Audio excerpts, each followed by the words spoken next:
Kalau 10 dinar, berapa kena bayar untuk dapatkan? Okey, bergantung kepada bajet tuan-puan. Kalau tuan-puan ada bajet yang besar, iaitu RM25,000 ke atas, tuan-puan boleh terus dapatkan 10 dinar secara cash.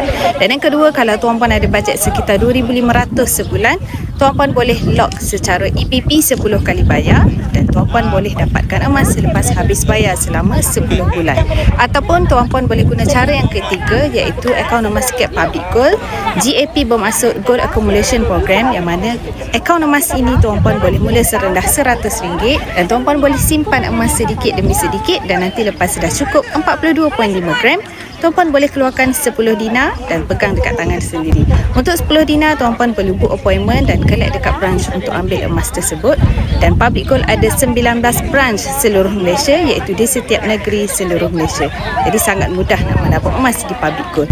Dan tuan-puan kalau nak bermula, boleh rujuk pin video saya untuk langkah mudah daftar akaun emas, dan nanti saya akan bantu anda cara terbaik menabung emas di Public Gold sesuai dengan bajet anda. Salam daripada saya, daripada Safari Akula Private Game Business.